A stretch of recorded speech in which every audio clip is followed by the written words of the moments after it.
I stand in my parents' kitchen on Christmas Eve, my hands trembling as I arrange rosemary sprigs around the perfectly roasted turkey. The silver serving tray catches the chandelier light, reflecting my flushed face back at me. My mother's voice carries from the dining room, honey sweet, as she introduces my younger sister to someone important. This is our Melissa, the family's pride and joy. She's handling public relations for Bloomfield Industries now. Evelyn Hale announces, her tone brimming with maternal adoration. Senior position, you know. Only 29, and already making waves in corporate America. The guests murmur appreciatively. I recognize the voice of Senator Williams, among them another Christmas Eve surrounded by Connecticut's elite while I slave away in the kitchen. And your other daughter? Someone asks. A brief pause. Christine is around somewhere, my mother says dismissively. She's quite handy in the kitchen. My stomach knots. 15 years building Aurora events from nothing to a multi-million-dollar luxury event company, and to my mother, I'm still just the helpful daughter who can be counted on to prepare the family meals. The turkey platter grows heavier in my hands. I straighten my shoulders and push through the swinging door into the dining room. The conversation halts as I enter, 12 pairs of eyes turning toward me, or rather, toward the masterpiece I've spent 8 hours preparing. Here she is now, my mother says, her smile tight. As I place the turkey at the center of the table, Waterford crystal, Wedgwood china, sterling silver flatware, all gleaming under the antique chandelier, she adds with a brittle laugh, at least Christine is useful for something. The room tilts slightly. My cheeks burn as Senator Williams's wife offers a sympathetic smile. I'm 33 years old, responsible for coordinating presidential fundraisers and celebrity weddings. Yet here I stand, serving others as though I were staff rather than family. The cranberry sauce is my grandmother's recipe, I manage to say, my voice steadier than I feel. My mother waves her hand dismissively. Christine always did have a knack for following instructions. I retreat to the kitchen, leaning against the marble counter. After 15 years, I'm still just the kitchen help. The realization sits in my chest like a stone. 15 years, I whisper to myself, disbelieving. And nothing has changed. I remember my first Christmas dinner for the family, 18 years old, desperately trying to please after my acceptance to culinary school instead of the Ivy League path my parents had mapped out. While Melissa unwrapped cashmere sweaters and diamond earrings, I stood in this same kitchen, terrified of disappointing them with my cooking. Just yesterday, Elizabeth had praised my business acumen after negotiating the Horizon Resorts contract, a $2.5 million deal that would elevate Aurora events to national recognition. You're a strategic genius, Christine, she'd said, her eyes shining with genuine admiration. They never saw you coming. The kitchen door swings open, and my mother appears, her silver-streaked hair perfectly coiffed, her crimson dress tailored to hide the effects of time. The senator is waiting for dessert, she says, checking her pearl watch. What's taking so long? I look at the lineup of pies and trifles I'd prepared before dawn. Something shifts inside me, a small, quiet rebellion. I need a moment, I say, removing my apron. Evelyn's eyes narrow. Don't be dramatic, Christine. This is what you're good at. My father appears in the doorway behind her, his tall frame slightly stooped now, his expression uncomfortable but silent. Richard Hale, once a formidable businessman, now retired and unwilling to contradict his wife of 38 years. Is there a problem? He asks, voice low. Christine is having one of her moments, my mother says. I'm not having a moment, I reply quietly. I'm recognizing a pattern. My father shifts uneasily. Outside the kitchen window, snowflakes drift down onto the manicured landscape of their Connecticut estate. The same estate purchased with money from the business my father sold, the business he never thought to share with me despite my degree in business administration. My mother gestures impatiently toward the desserts. The Hendersons and the Williamsons are waiting. Do you have any idea how important tonight is for your sister's connections? The implication hangs in the air between us. My success doesn't matter. My connections don't count. Only Melissa's matter. I'll bring them out, I say, picking up the first tray. My mother nods curtly and leaves. My father lingers a moment longer, opens his mouth as if to speak, then follows her without saying a word. In the dining room, I serve each guest personally, smiling professionally, the same smile I use at events where billionaires treat me with more respect than my own family does. Melissa holds court at the far end of the table, her blonde hair catching the light, her laughter musical as she entertains Senator Williams with some anecdote about her latest PR triumph. My phone vibrates in my pocket just as I serve the last slice of chocolate truffle tart. I check it discreetly. Elizabeth. Emergency at the office. Horizon contract issue. Need you as soon as possible. I read the message twice. Elizabeth knows there's no emergency. This is our prearranged signal, her offering me an escape route from family obligations that become too much. I face a choice. Maintain the peace or assert my dignity. The faces around the table blur slightly as I make my decision. I have to go, I announce, removing the serving napkin from my arm. Business emergency. My mother's expression hardens. On Christmas Eve? Surely whatever it is can wait until tomorrow. It's the Horizon contract, I say, and for the first time tonight, I see a flicker of recognition in her eyes. She's heard of Horizon Resorts, even if she pretends not to follow my career. Christine runs some sort of catering business. She explains to Senator Williams, her voice dripping with condescension. Event planning, actually. I corrected her. We're coordinating Horizon's national brand relaunch. The senator raises his eyebrows, impressed. The Horizon deal? That's a major contract. My mother's smile freezes. Melissa's eyes darted between us, suddenly alert.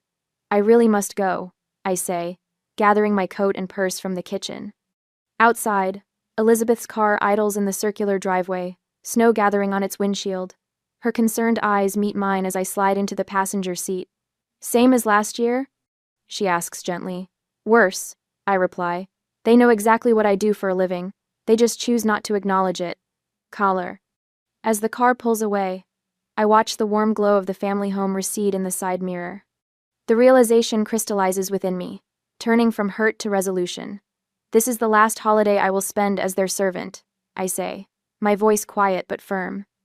Elizabeth nods, her hand steady on the wheel as we leave Connecticut behind, heading back toward my real life, the one I built without their approval or acknowledgement. I push open the heavy oak doors of the Willowbrook Country Club on a cold Wednesday afternoon. The scent of lemon polish and old money assaults my senses. 3 days after I fled my parents' Christmas dinner, Elizabeth convinced me to retrieve the business portfolio I'd accidentally left in my father's study during a rare visit last month. They'll be at the club board meeting, she assured me. In and out, no confrontation. The main hall stretches before me, all polished marble and ancestral portraits. A familiar laugh echoes from the small reading room to my left, Melissa's laugh, musical and practiced. I freeze mid-step. The contract signing is next week, so your timing couldn't be better. It's my mother's voice, hushed but clear. Christine has no idea we know about the Horizon deal. My heart hammers against my ribs. I edge closer to the partially open door. The Williamsons are on the Horizon board, Melissa says.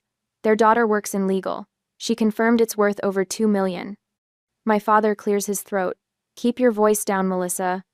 No one's here on a Wednesday afternoon, Dad, Melissa replies. Besides, who would care about Christine's little catering business? Event planning, my mother corrects her, which is why this Horizon situation is becoming problematic. The Williamsons mentioned Christine by name at the Christmas party. Before we could redirect the conversation, I press my back against the wall, my breath shallow. I've been calling her vendors for months, Melissa continues, dropping hints about financial instability. Most were receptive, especially after I mentioned my PR expertise. The floor seems to tilt beneath me. Months.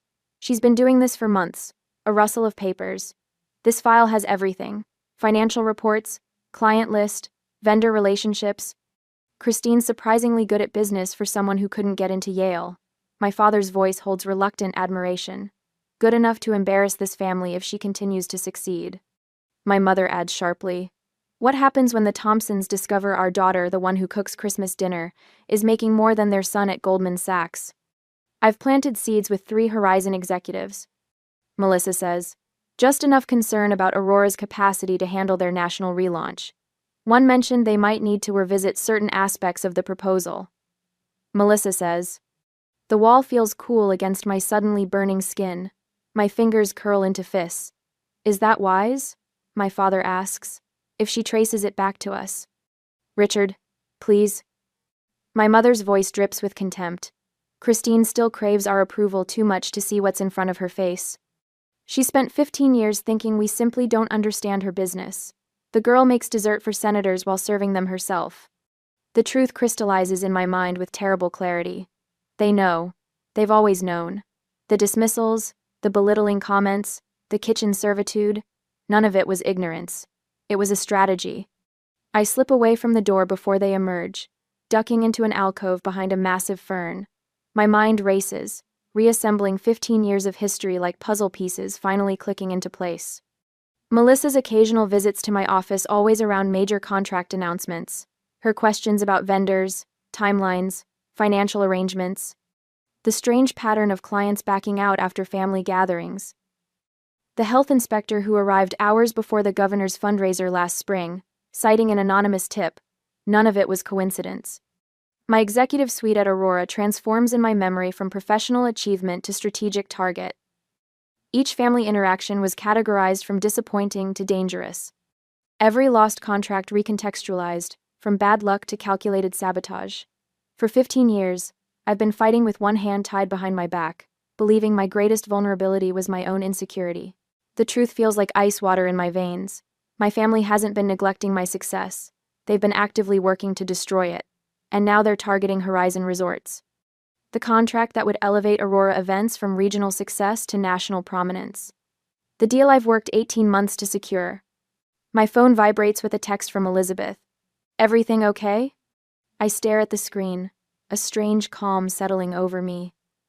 The hurt daughter in me wants to burst into the reading room, confront them with their betrayal.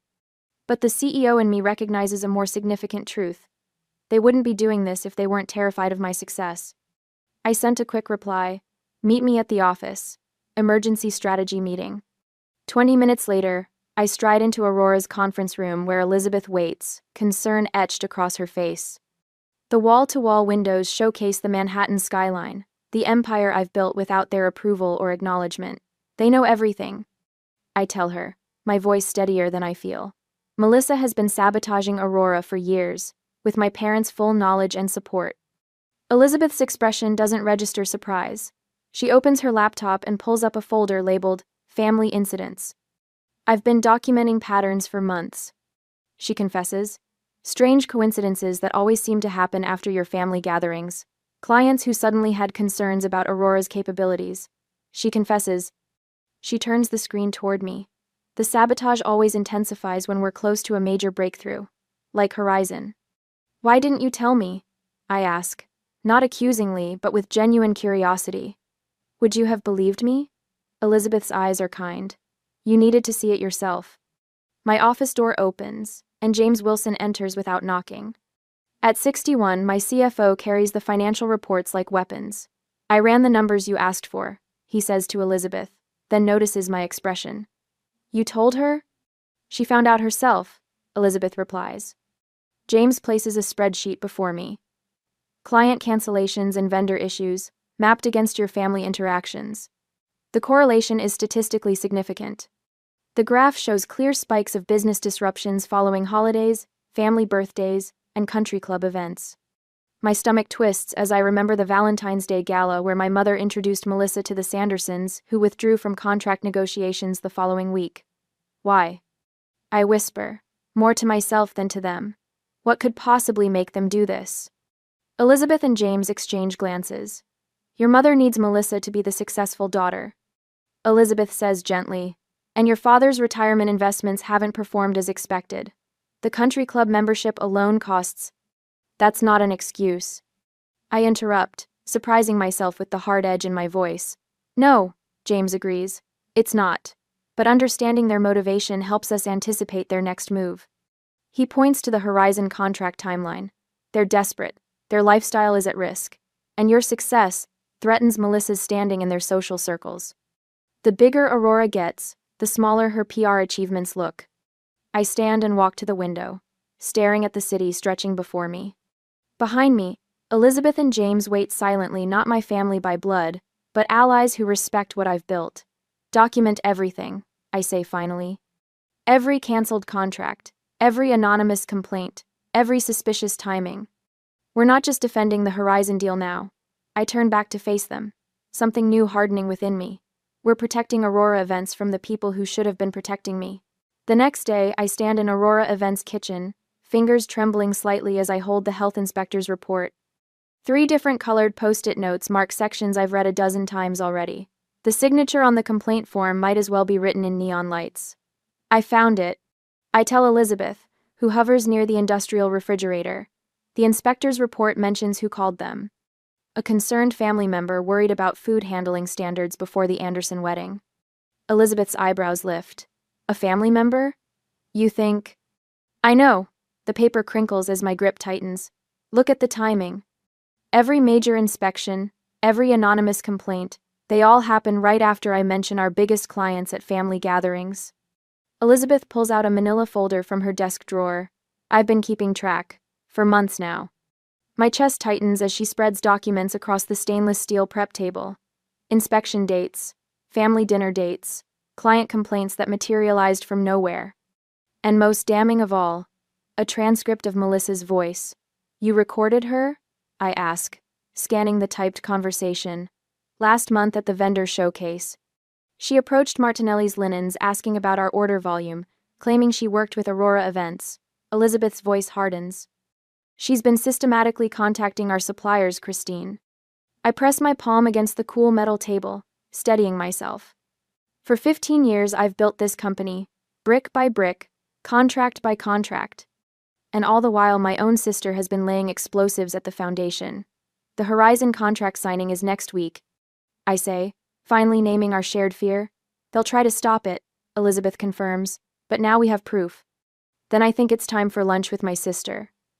I reach for my phone, a strange calm settling over me. Someplace public. The next day, I arrived at Bellini's 20 minutes early. The maitre d' recognizes me immediately. Aurora Events handled his daughter's wedding last spring. Your usual table, Miss Hale? The one with the garden view? Actually, Anthony, I'd prefer something more central today, near the windows facing Main Street. His eyebrows lift slightly, but he nods. Of course. I arrange my evidence neatly beside my water glass. The health inspector's report, the pattern of complaints, the vendor conversation transcripts. A public execution requires proper staging. Melissa sweeps in at 12:15, 5 minutes late as always. Her cream-colored suit matches her pearl earrings, her blonde hair swept into an immaculate chignon, the perfect PR executive image. She air kisses my cheek before sliding into her seat. You look tired, Christine, she observes, unfolding her napkin. Those big events must be so exhausting. They are, I smile thinly, especially when someone calls health inspectors to our kitchen the day before. Her fingers pause on the menu, a slight widening of her eyes almost imperceptible before she recovers. What are you talking about? I found the inspector's report. I slide the document toward her. They mentioned who called them. It was you. The bustling restaurant continues around us, waiters gliding between tables, wine glasses clinking, business people laughing. But at our table, silence hangs heavy. You're being ridiculous, Melissa says finally, pushing the paper away without looking at it. Am I? I place another document before her. Here's a pattern of anonymous complaints, all filed within 48 hours of family gatherings where I mentioned upcoming events. Her cheeks flush slightly. I don't have time for this. Make time. My voice remains controlled, measured. I also have recordings of you contacting our vendors, pretending to work for Aurora Events. Melissa's eyes dart around the restaurant, noting the nearby diners who might overhear.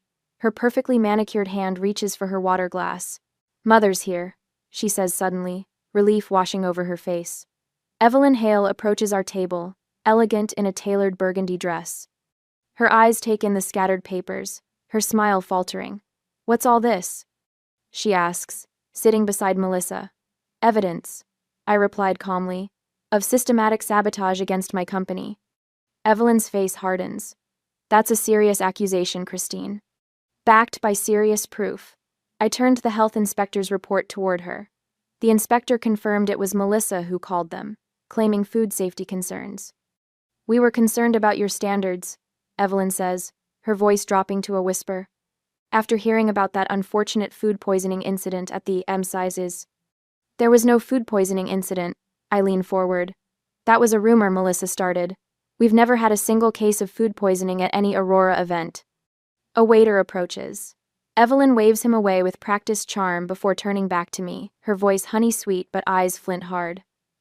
You've always been so dramatic, Christine. We're simply looking out for the family reputation. You weren't concerned, I counter, my voice steady despite the anger burning through my veins. You were sabotaging my business. Melissa shifts uncomfortably as a couple at the next table glances our way. For the first time in our shared history, she's the one explaining while I control the conversation. I was protecting our family name. Melissa hisses, leaning forward. Your little catering business reflects on all of us, and after what I heard about your sanitation. What you fabricated about my sanitation, I corrected her. Aurora Events has perfect health scores, higher than any other event company in the state. Evelyn places a restraining hand on Melissa's arm. Perhaps we should discuss this privately. No. The word comes out sharper than I intended. We've had 33 years of privacy, now we're doing public. A murmur from nearby diners confirms what I already know: we have an audience. For once, my family can't twist the narrative behind closed doors. Melissa's facade cracks slightly. Fine. I called the health inspector. I was concerned after what I heard from the Hendersons.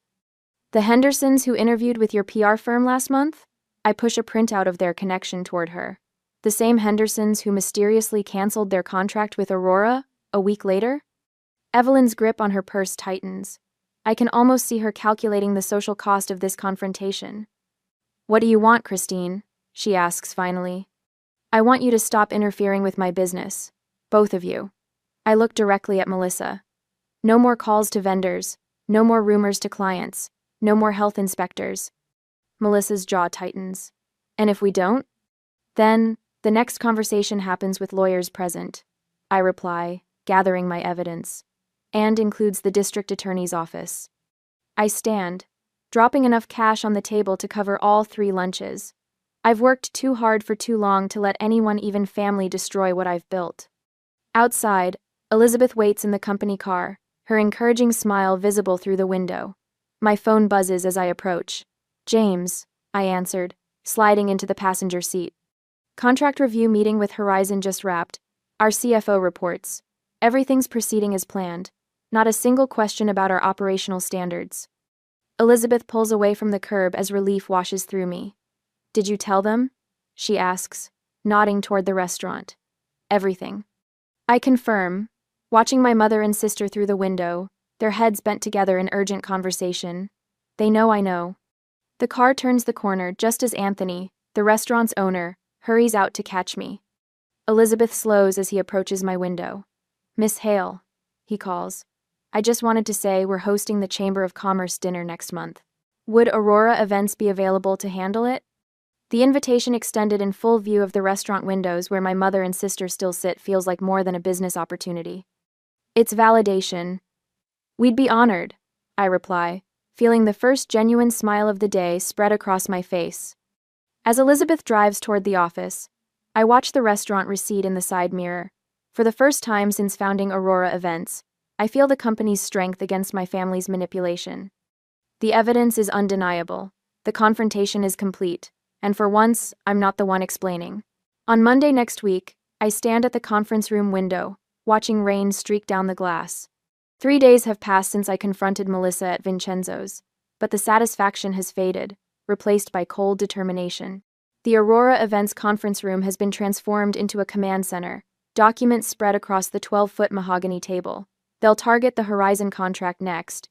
I say, not turning from the window. It's too high profile. Too valuable to ignore. Elizabeth nods, adding another folder to our growing arsenal. I've been documenting their interference patterns for months. The sabotage attempts intensify right before major contracts. Instead, I run my finger along a timeline we've created: 15 years of Aurora Events history alongside my family's social calendar. Red flags mark every instance where a potential client suddenly backed out, a vendor inexplicably raised prices, or a health inspector appeared without warning. Look at the pattern, James says, his gray hair catching the light as he leans forward. Our CFO's finance background brings analytical precision to what began as gut instinct. Every major setback corresponds with either a family gathering or one of Melissa's PR events. I settle into the leather chair at the head of the table, no longer the daughter seeking approval but a CEO defending her company. The conference room walls display framed photos of our most successful events, presidential fundraisers, celebrity weddings, corporate rebrands. 15 years of building something meaningful despite systematic undermining. What vulnerabilities does Aurora have that they might exploit? I ask, tapping my pen against the polished wood. Elizabeth slides a spreadsheet across the table. I've analyzed our vendor relationships, client satisfaction metrics, and financial stability indicators. We're solid, but there are pressure points. I study the document, noting areas where targeted interference could cause maximum damage. The Horizon contract requires flawless execution across 5 cities simultaneously. If they can create doubt about our capacity. James adjusts his glasses. I've prepared complete financial transparency documentation, 15 years of perfect audits, tax compliance, and steady growth metrics. If they attack our financial stability, we're ready. The rain intensifies outside, a fitting backdrop to our methodical planning. I feel none of the emotional satisfaction from the restaurant confrontation, only calm, strategic focus. I need eyes and ears at the country club. I say, Mom never misses lunch with the hospital board wives. They'll discuss strategy there. Elizabeth nods. Marcus from catering has a cousin who works in the service staff. He's been reporting back. Your mother's been asking pointed questions about Horizon's VP of marketing. I make a note in my leather-bound planner. James, can you reach out discreetly to your contact at First National? If they're planning to question our financial stability, I want advance warning. Already done, he replies, sliding a folder across the table. I've also prepared contingency financing if they try to pressure our current lenders. The methodical approach feels right, no emotional outbursts. Just calculated defense measures built on years of business acumen. I've spent too long reacting to their sabotage. Now I'm anticipating it. We should consider, I begin. But Elizabeth's phone interrupts with a text alert. Her expression tightens as she reads the message. Christine, they've just hired Victoria Foster as a family PR consultant. The name hits like ice water. Victoria Foster, the PR executive who sued Aurora 3 years ago when we refused to hire her daughter as an event coordinator. The lawsuit was dismissed, but not before she attempted to poison several client relationships with whisper campaigns about our hiring practices. They know, I say quietly. They know exactly where to hit us. James frowns. Foster still has connections at Vanity Fair and the Journal. And she's been gunning for revenge since the lawsuit, Elizabeth adds. This isn't just about the contract anymore. They're targeting your professional reputation. I feel a momentary spike of anxiety before strategic clarity returns. I've underestimated them. They're not just desperate, they're dangerous. And they know our company's vulnerabilities better than I realized. They're smarter than I gave them credit for, I say, turning back to the window.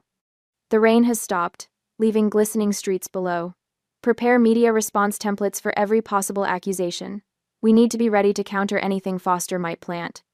I catch my reflection in the glass, the set of my jaw, the focused eyes. I barely recognize myself. There's no trace of the kitchen helper seeking approval, only a CEO protecting what she's built. They want a war, I say. Let's make sure we win it. That evening, I stared at the documents spread across the conference room table. James leans forward, his silver-rimmed glasses reflecting the fluorescent light as he adds another spreadsheet to the pile. The numbers tell a story of success and stability, 15 years of building Aurora events into a powerhouse that even my family couldn't ignore. These financial transparency reports should satisfy any concerns Horizon might have, James says, his deep voice steady as he gestures to the impeccably organized statements. I've included vendor payment histories showing we've never missed a deadline. Elizabeth nods, her auburn hair catching the light as she places a leather portfolio beside his documents. And I've collected testimonials from every major client over the past 3 years. The Vanderbilts were particularly effusive about last summer's charity gala. Good. I tap my fingertips against the polished mahogany. Let's strengthen the contract language too. I want ironclad protections against third-party interference. For days, we've worked methodically, anticipating every possible angle of attack. This isn't about the satisfaction I felt confronting Melissa at the restaurant. This is about protecting something bigger, my company, my legacy, my chosen family. We're not preparing for another skirmish, I tell them, my voice calmer than I feel. We're preparing for war. Elizabeth pulls her tablet closer, scrolling through her notes. I spoke with Danielle at Horizon this morning. She mentioned that your mother called their office yesterday. My stomach tightens. What did she want? She didn't say. Elizabeth's expression remains carefully neutral, but I catch the slight tension in her shoulders. But Danielle thought it odd that Mrs. Hale was asking about the project management team assignments, specifically who would be handling the contract execution. I freeze. Did she ask about you specifically? Elizabeth's eyes meet mine. By name. The conference room suddenly feels colder. One thing to come after me and my company, but Elizabeth? The thought of my family targeting her makes my blood run hot. They're researching everyone close to me. I realize aloud, not just the business, they're looking for personal vulnerabilities. James removes his glasses, polishing them with a handkerchief. That's a concerning escalation. It's smart, I admit, hating the grudging respect I feel for their strategy. Target the people I trust, and they weaken my defense. I turn to Elizabeth, whose calm professionalism can't completely mask her concern. We need to protect you too. I can handle myself, she says with quiet dignity, but I see the question in her eyes. How far will my family go? Christine? Elizabeth prompts, reading my expression with the ease of long partnership. I need you to be careful. I say finally, document everything. No meetings alone with anyone from my family. Forward any unusual inquiries directly to me. She studies me for a moment, then nods. There's something you're not telling me. There's a lot I'm not telling you, I admit, because I'm not entirely sure what they're capable of anymore. Her expression softens. I've worked with you for 10 years. Whatever they try, we'll handle it together. James clears his throat. I've adjusted the financial presentations to address any potential questions about Elizabeth's role in the company. Her track record speaks for itself. I glance between them, my chosen family, the people who've believed in me when blood relations wouldn't. The stakes have suddenly grown beyond business success or professional vindication. Now I'm fighting to protect them too. By midnight, we've rebuilt our strategy. Additional documentation about Elizabeth's credentials. Character references from industry leaders. Security protocols for our communications. Each element is carefully constructed to shield not just Aurora events, but the people who make it what it island. James collects his jacket from the back of his chair. We're as ready as we can be, he says, his voice gruff with fatigue. The Horizon meeting is on Thursday. Elizabeth stands beside me at the window, gazing out at the Manhattan skyline. The city lights reflect in her eyes as she says with quiet certainty, they won't know what hit them. I feel a strange calm settle over me as I survey our preparations. No longer the anxious daughter seeking approval, but the CEO protecting what she's built. The transformation feels complete from family servant to strategic defender. This week will bring the confrontation I've been preparing for since that Christmas Eve in my mother's kitchen. But tonight, for the first time, I'm not afraid of what my family might do. I'm ready for them. Next morning at the office, I stare at my phone as the Horizon executive's voicemail finishes. My hand trembles when I set it down on my desk. Emergency board meeting tomorrow, 8 a.m. sharp. We need to discuss some concerns that have been raised about Aurora events. The carefully measured pause in his voice tells me everything. My family has made their move. Elizabeth appears in my doorway, face drawn with worry. Christine, what happened? They went straight to Horizon. I keep my voice level despite the inferno raging inside. They didn't just spread rumors this time. They called the CEO directly. James wheels his chair from his adjacent office, financial reports clutched in his hands. He's been working past midnight for 3 days straight, preparing our defensive position. The deep circles under his eyes match my own. How bad? He asks. Emergency board meeting tomorrow morning. Complete financial review. Elizabeth sinks into the chair across from my desk. They timed it perfectly, 1 day before the contract signing. I nod, bile rising in my throat. After 15 years building Aurora events, my family chooses now to deliver their killing blow. The Horizon contract represents everything we've worked toward: national recognition, expansion into 5 new markets, validation of our business model. My phone buzzes again. This time it's a text from a longtime vendor. Christine? Melissa called asking about your payment history. Said she was working with your accountant. Seemed fishy. Thought you should know. I hold up the phone to show Elizabeth and James. They're methodical, going after our vendor relationships too. James leans forward, his voice a low growl. They're contacting everyone. I just got off with Hargrove Linens. Victoria Foster called them, claiming to be conducting a standard business ethics review for Horizon. Elizabeth's eyes widened. My stomach knots tighter. My mother never does anything halfway. The PR lawsuit had been frivolous. My desk phone lights up. 3 incoming messages within the past 10 minutes, all from different Horizon board members. They've orchestrated a full-scale attack. I say, scrolling through the voicemail notifications. Look at the timestamp on these calls, all within minutes of each other. Elizabeth's fingers fly across her tablet, pulling up our emergency response protocol. Your father called Horizon's CEO directly. Claimed to be concerned about your company's stability given some troubling financial indicators. What financial indicators? James demands, the accountant in him genuinely offended. Our books are immaculate. I lean back in my chair, a strange calm replacing my initial panic. This isn't just petty family sabotage anymore. This is a declaration of war. He's referencing the Westbrook contract cancellation from last month. I say, the pieces clicking into place. Remember how suddenly they pulled out? No explanation? Full deposit forfeited? James nods slowly. Your father has connections there. And my mother plays bridge with Mrs. Westbrook every Tuesday, I add. They sacrificed a $50,000 deposit just to create a troubling financial indicator. The sheer calculation takes my breath away. This isn't impulse. This is strategic demolition, planned for maximum impact. They're positioning themselves as concerned citizens. Elizabeth says, scrolling through her tablet. Look at this email thread. Melissa reached out to Patricia Henderson, claiming she's worried about your decision-making capabilities lately. Patricia Henderson sits on Horizon's advisory board. James stands abruptly. I'm calling Hagen Associates right now. We need their third-party financial audit ready for tomorrow. Already done, Elizabeth says, sliding a folder across my desk.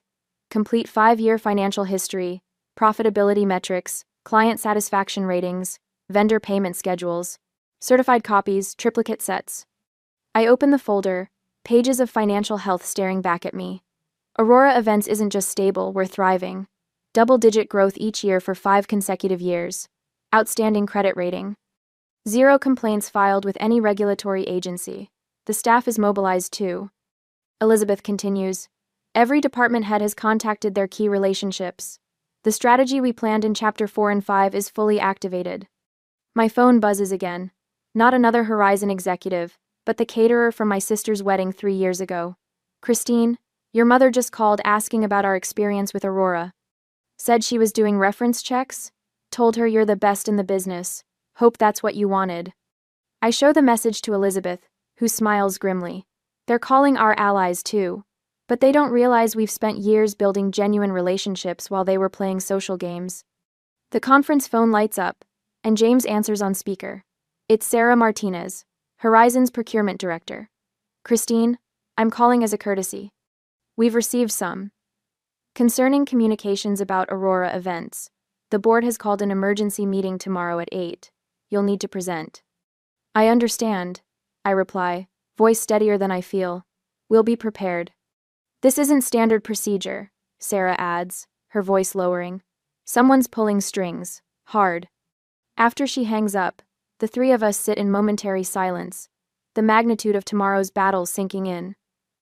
We need to stay here tonight, I say finally. Review everything, prepare the presentation. James nods, already reopening his laptop.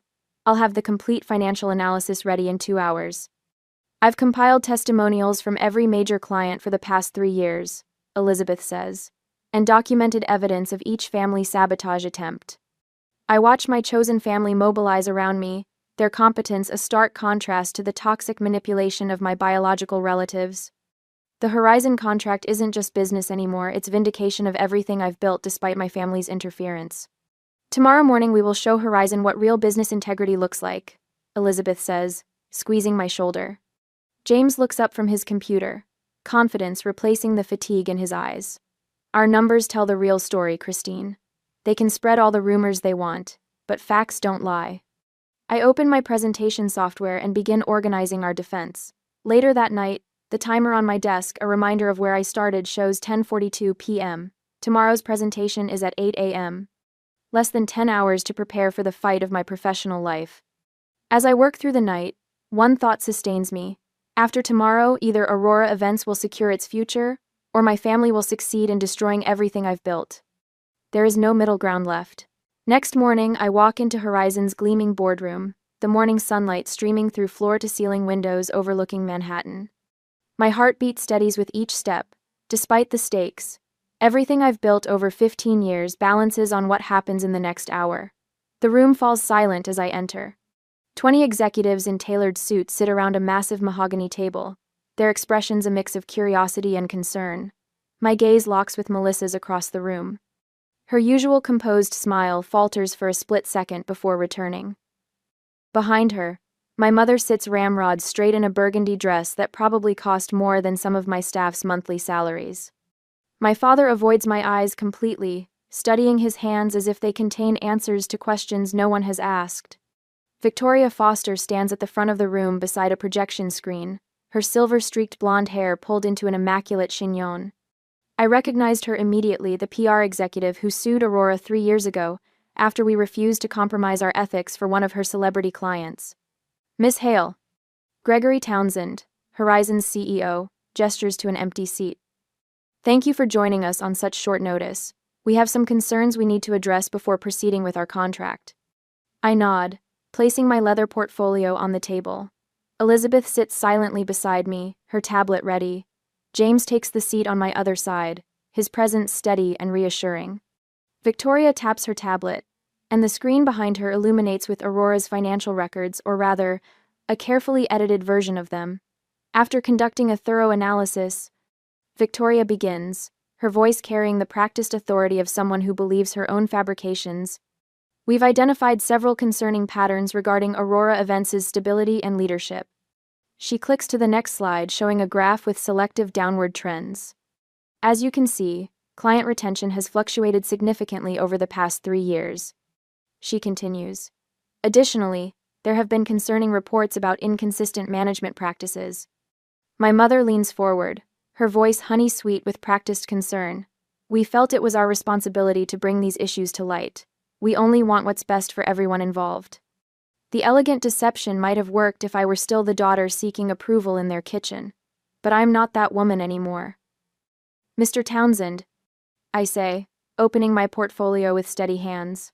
Before we continue, I'd like to address these claims with complete transparency.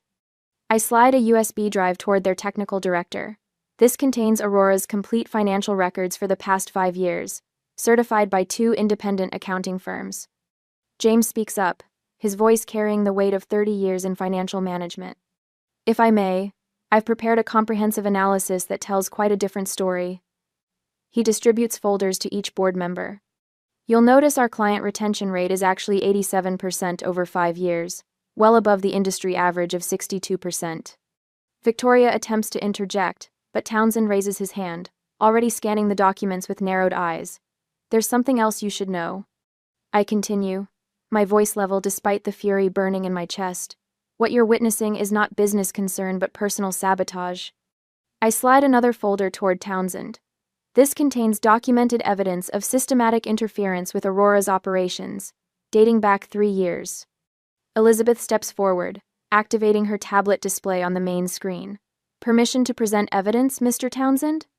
At his nod, she pulls up a timeline, meticulously documenting every instance of interference. Anonymous complaints to health inspectors, calls to vendors expressing concerns about Aurora, even recordings of Melissa actively discouraging potential clients. As Aurora's chief operations officer for 10 years, Elizabeth says, her voice steady, I've observed a pattern. Every major contract negotiation has been preceded by some form of interference. This Horizon contract has triggered the most aggressive response yet. The room grows uncomfortably quiet as board members review the evidence. My sister shifts in her seat, her knuckles white around her water glass. That's preposterous. My mother interjects, her voice slightly higher than normal. We've only expressed legitimate concerns about Christine's business practices. Then perhaps you can explain this, James says, directing attention to an email displayed on screen 1 showing Melissa contacting Victoria Foster 3 weeks ago, specifically mentioning the Horizon contract. Martin Reynolds, Horizon's chief legal officer, leans forward. Miss Foster, were you aware of the personal relationship between the Hales when you agreed to this presentation? Victoria's composure slips for just a moment. I was approached as a professional consultant regarding legitimate business concerns. Legitimate concerns, I repeat, opening another file. Like the health inspector sent to our kitchen the day before the Williams-Thompson wedding? The one who mentioned receiving an anonymous call from a concerned family member?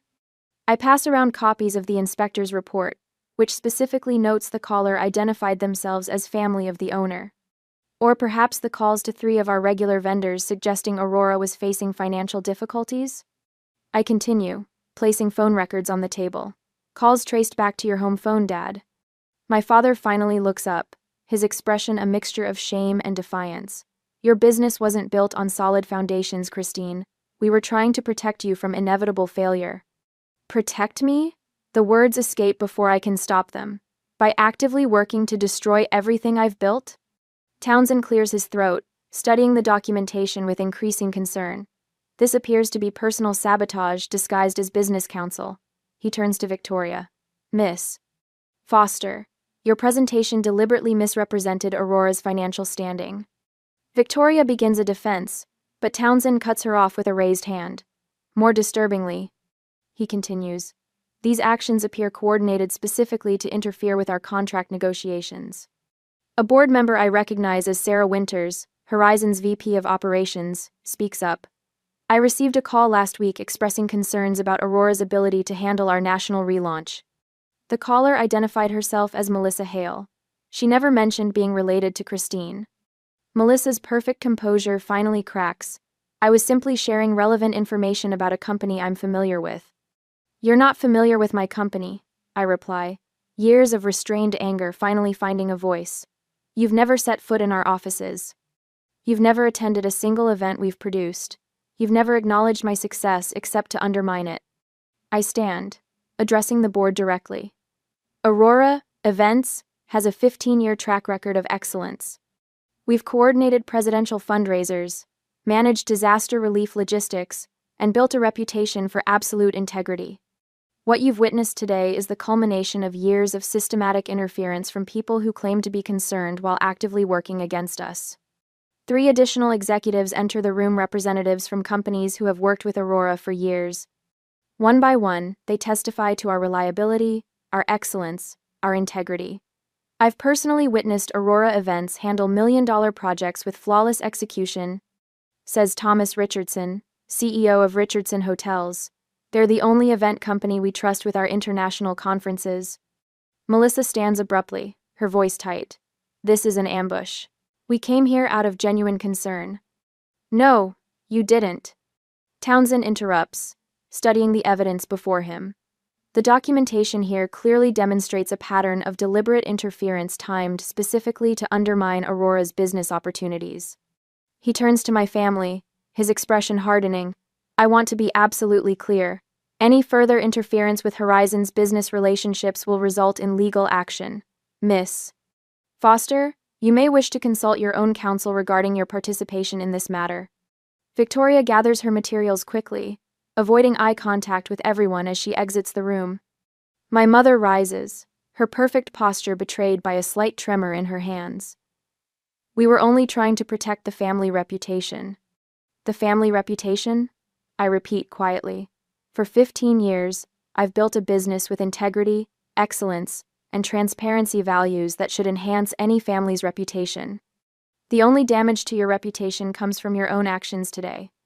Townsend stands, effectively ending the confrontation. Miss Hale, Christine, our board will need to deliberate briefly, but I believe we've seen everything we need to make our decision. Would you and your team mind stepping out? The next 30 minutes in the waiting area feel like hours.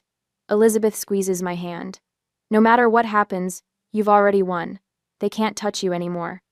James nods, his expression one of quiet pride. The numbers never lie, and neither do we. When we're called back in, my family is noticeably absent. Townsend stands at the head of the table, his expression unreadable. After reviewing all the evidence, he begins. Horizon Resorts has unanimously decided to award the contract to Aurora Events.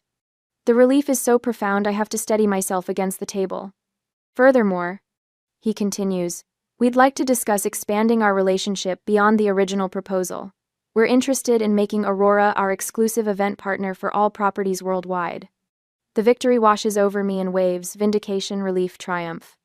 15 years of work finally recognized, not just with a contract, but with the industry validation I never received at home.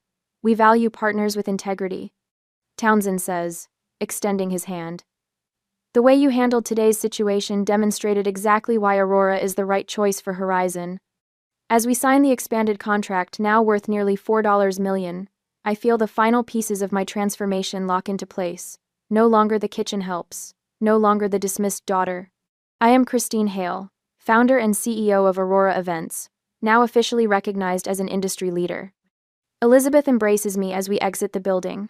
"You built this through integrity, not connections," she whispers. James nods, pride evident in his eyes. 15 years of doing things right just paid off. The street bustles around us, indifferent to the seismic shift that just occurred in my life. But I stand taller than I've ever stood, freed from the weight of seeking approval from people determined never to give it. "Let's go home," I say, meaning our office is the place where I've always been valued for exactly who I am. I stand on the stage of the Waldorf Astoria's Grand Ballroom, bathed in a warm spotlight as hundreds of industry professionals applaud. The crystal award in my hands catches the light, sending prisms dancing across the crowd. "Success requires both talent and boundaries," I say into the microphone, my voice steady and confident. The Aurora Foundation exists to support women entrepreneurs whose families don't recognize their vision. From my vantage point, I can see Elizabeth beaming from the front table, her silver-streaked hair elegantly styled, pride evident in her posture. James sits beside her, nodding his approval, the financial wizard who helped transform Aurora Events from a struggling startup to an industry leader. The business journals called the Horizon contract a turning point. They weren't wrong. 6 months of industry coverage following the boardroom showdown cemented Aurora's reputation as the premier luxury event planning company on the East Coast. My parents retreated from public events for weeks afterward, their social calendar suddenly empty as Connecticut society processed the revelations. When I step down from the stage, Elizabeth hands me a glass of champagne.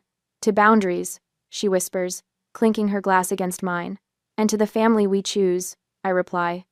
James joins us, his weathered face relaxed. 35% revenue growth in 6 months. The board approved the new offices this morning. "Miami and Denver," Elizabeth adds. "Chief Operations Officer has a nice ring to it."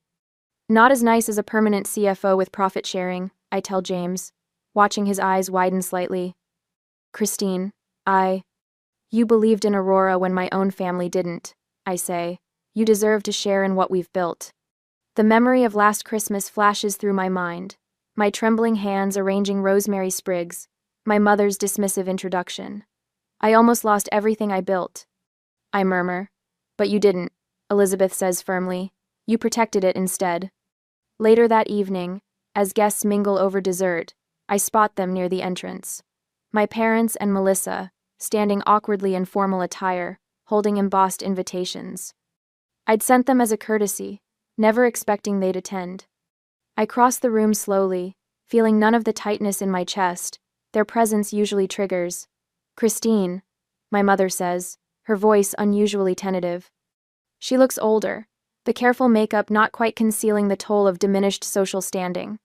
"Thank you for coming," I reply, professionally cordial. "There's a table reserved for you near the center." The silent auction ends at 10. My father shifts uncomfortably. "The Miami expansion, that's significant." I nod. The Horizon contract opened several doors. Melissa studies me with new eyes. "Your speech was impressive." "Thank you," I say, then excuse myself to greet the mayor. 6 months earlier, I'd hosted Aurora's holiday gathering in our Manhattan headquarters. Instead of slaving in my parents' kitchen, I laughed with 60 employees while caterers served a menu I'd designed. The contrast wasn't lost on me. No trembling hands, no knot in my stomach, just genuine connection with people who valued both my culinary creativity and business acumen. Elizabeth circulates through the ballroom now, discussing the Aurora Foundation with potential donors. "We've already helped 3 women launch successful businesses," she tells them. "Women whose families dismissed their vision, just like Christine's did. The program provides not just funding but mentorship, Last Tuesday, I spent 3 hours with Samantha, a brilliant event planner whose father insists she take a practical corporate job. Trust your instincts, I told her. And remember that respect isn't just earned through success, it's required through boundaries.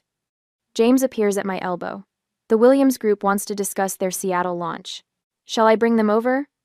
Absolutely. As I turn to greet potential clients, I catch my mother watching from across the room.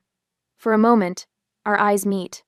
She nods slightly, a gesture falling somewhere between acknowledgement and surrender.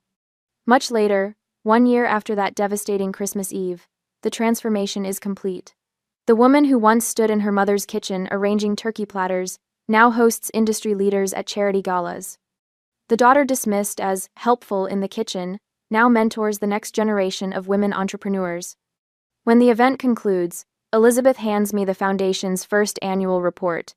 3 success stories already, she says. And applications coming in weekly. I flip through pages showcasing women standing proudly in their new businesses. A bakery, a floral design studio, an event planning agency in Boston. When family shows you who they are, believe them and then build the life you deserve, I say quietly. Elizabeth smiles. That should be on the foundation letterhead. As we gather our things to leave, my father approaches alone. Your grandmother would be proud, he says awkwardly. She always believed in your cooking. I studied him for a moment. She taught me more than recipes, I replied. She taught me that talent deserves respect. He nods once, then turns away. Outside, the December snow falls gently on the city. Elizabeth loops her arm through mine as we walk toward the waiting car. Next year's gala will be even bigger, she says. With even more success stories to celebrate, I add. The city lights shimmer through snowflakes, and for the first time in my life, Christmas holds no dread, only possibility.